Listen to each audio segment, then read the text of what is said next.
Assalamualaikum warahmatullahi wabarakatuh. Beberapa hari yang lalu saya membaca sebuah informasi yang menyatakan ternyata catatan nasabah bandel pinjol atau mungkin nasabah yang galbadi pinjol itu tidak terintegrasi dengan OJK.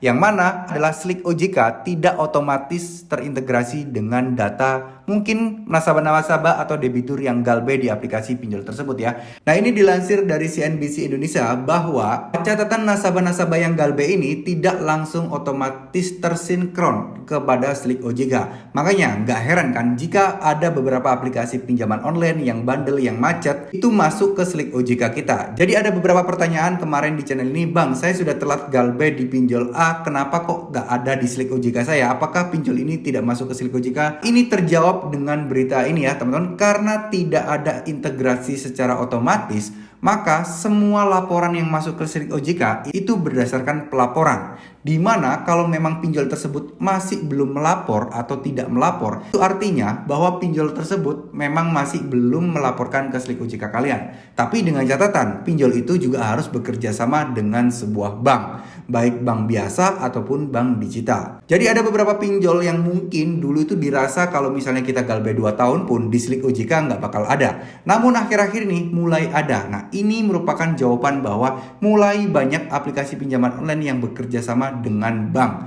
Termasuk salah satunya adalah bank digital. Bank-bank digital yang paling banyak bekerja sama dengan pinjol adalah Neobank, terus kemudian juga Bank Jago. Itu banyak ya teman-teman. Dia mulai bekerja sama dengan beberapa pinjol yang mana beberapa pinjol legal sekarang sudah mulai aktif dan cepat untuk memasukkan ke slik OJK. Namun dari 102 pinjol legal tersebut masih banyak yang belum bekerja sama, sehingga ketika kalian galbay, ketika kalian telat bayar, maka tidak akan masuk ke slik OJK.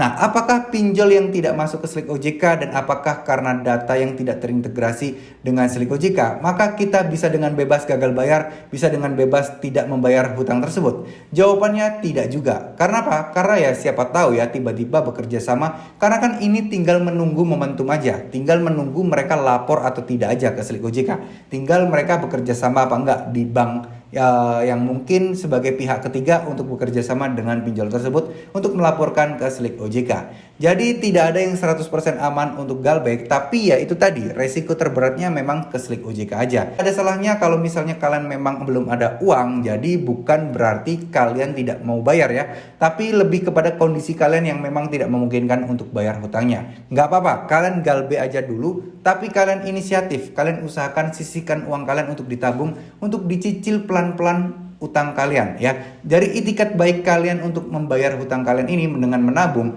maka tentunya ini akan menjadi penilaian tersendiri. Dan tentunya jika suatu saat ada promo-promo menarik, ada diskon pemutihan ya, bunga dihapus, terus kemudian denda dihapus, maka kalian bisa menggunakan tabungan kalian ini untuk melunasi hutang pinjol kalian teman-teman ya. Pada dasarnya dengan informasi ini, dengan berita ini akan menjawab semua pertanyaan dan keraguan kita semua. Kenapa ada yang cepat masuk ke slik OJK dan ada yang juga. Semua tergantung dari pinjolnya masing-masing, apakah bekerja sama dengan bank ataupun mereka dengan cekatan atau datanya itu rapi. Jadi mereka mempunyai data yang cukup cepat untuk disampaikan atau dilaporkan, sehingga lebih cepat lagi untuk masuk ke slik OJK. Namun tentunya ada juga pastinya beberapa alasan ya kenapa pinjol-pinjol ini tidak mau segera untuk melaporkan ke slik OJK.